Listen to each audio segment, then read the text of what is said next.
Number 6. The Humans Part 2, The Witwickies and Friends. Yep, let's talk about all of the other human characters.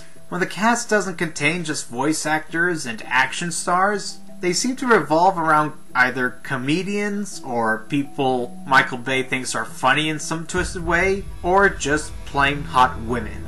One of the biggest examples is the parents.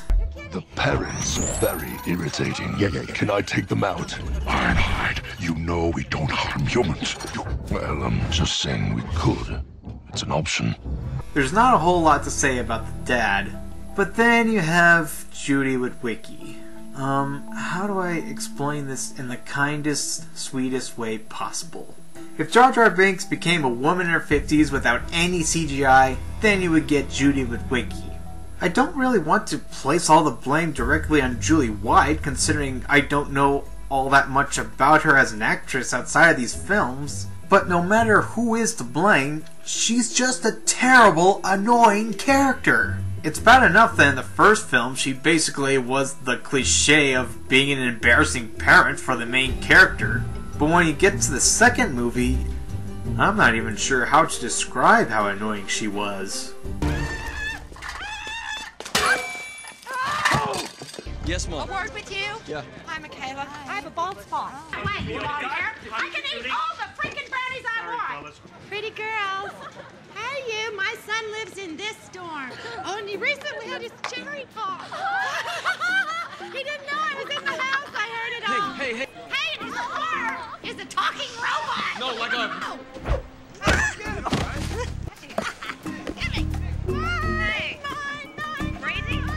Professor, I'd do anything for an A. Then there's of course Sam's girlfriends, Michaela and Carly. The women who are viewed as eye candy for all the horny guys watching these films, because that's pretty much what their real purpose was. For Michaela, that's part of why people hate her and therefore Megan Fox.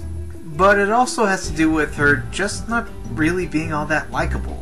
She would have some decent aspects, like being tough, or have something of a backstory, but as a love interest and as a main character, she seemed to be there just for the ride more than anything else. On top of that, her relationship with Sam became rather annoying in the second film. She kept trying to break up with him in the beginning, and then the rest of the film has them bickering about who says "I love you" first. Oh, and then there's this moment. Name's Willie. Yeah. Say my name. Say my name. At least he's faithful, Sam. Yeah, well, he's faithful, and he's nude, and he's perverted.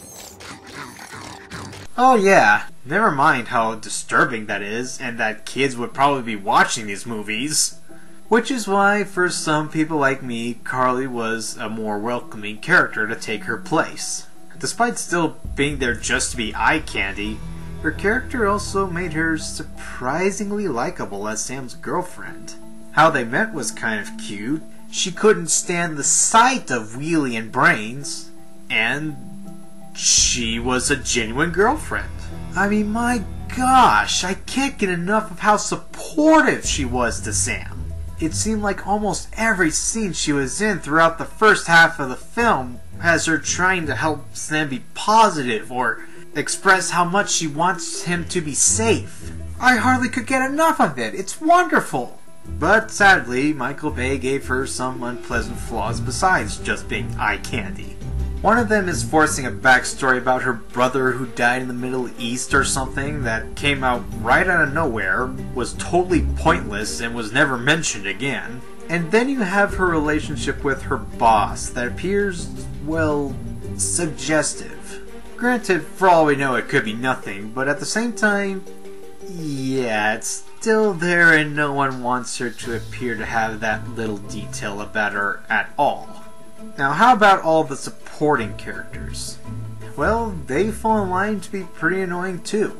It seems like whenever it's not the soldiers or an extra with only one line, everyone else shows up with some of the stupidest jokes that they can think of. Most of them either butt jokes or the actors doing whatever they want. Because that's what fans actually think of whenever they picture transforming alien robots. Simmons showing his underwear without a care. The roommate either has his pants down or is crying uncontrollably. John Malkovich appearing because he has to be there for some reason. And the guy who plays Chang for Community is playing Chang from Community.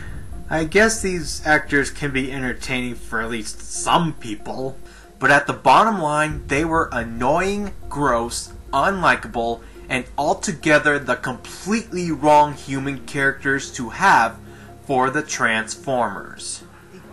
Fine, if the government's paying, I want a pool and a hot tub. Okay. And I'm gonna skinny dip and you can't say shit about it.